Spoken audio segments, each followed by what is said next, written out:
Hi, and welcome to another video tutorial. In this video tutorial I'm going to be going through the basics of how we represent images in a digital form and some basic facts about bitmap images. So first of all then, let's take a look at pixels. Now, a pixel is short for pitch element, and it's a single point in a graphical image. Okay, so a pixel is short for a pitch element, and it's a single point in a graphical image.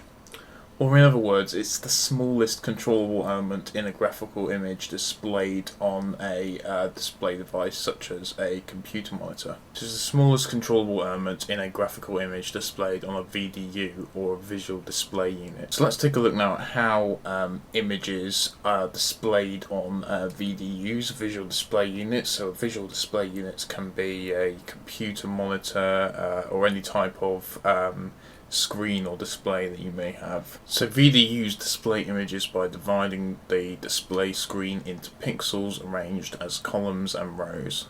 And we'll take a look at an example of this in a moment. So an example would be a display which is 1920 pixels wide by 1080 pixels high, and this is known as the resolution of the display. So if you multiply these two numbers together, the total number of pixels in this display is 2,073,600.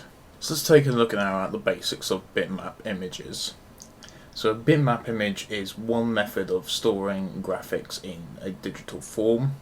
And a bitmap is stored as a grid of pixels, and each pixel is assigned a colour. One method of storing images. And the images are stored as a grid of pixels, with each pixel being assigned a colour.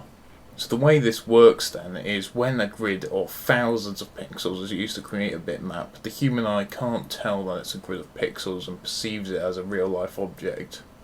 So an image of a flower could be stored as a bitmap, and in reality it's actually just a grid of pixels of many different colours, but it looks to the human eye looking at it like it's a real life flower, because of the density of pixels is so great. So you need to be able to describe the size of a bitmap, and this isn't the file size, we'll come on to that in the next video, but this is the dimensions of a bitmap image.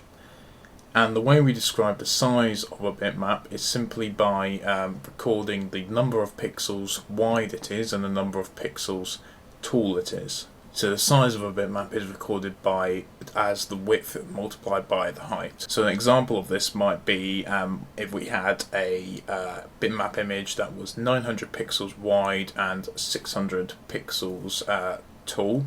The size of this bitmap would be recorded as 900 by 600, like so. Now, the other key thing you need to know about for bitmaps is the colour depth of a bitmap. And the colour depth refers to the number of bits that we use to store each pixel. Okay, so the colour depth refers to the number of bits used to store each pixel, and this dictates the number of different colours that we can use in our image. So if, for example, I only have a colour depth of 1 bit, I'm only going to be able to store black and white images, because I can only have pixels represented as a 0 or a 1, so that's only 2 states, so I can only store 2 colours. But if I've got more bits, so for example if I have 2 bits, I can have 4 different colours, and so on. Okay, so here I've got an example of a possible bitmap image, and it's a very simple bitmap image because it's only got 2 colours. And because it's only got 2 colours, its colour depth is 1. And its resolution, because we've got a bitmap which is 4 pixels wide and 4 pixels tall, our resolution is going to be 4 by 4, because our width is equal to 4 pixels and our height is equal to 4 pixels. In the next video I'm going to show you how to calculate the file sizes of bitmap images like this. Okay, so that brings us to the end of this video tutorial. I hope you found it useful, and thanks for watching.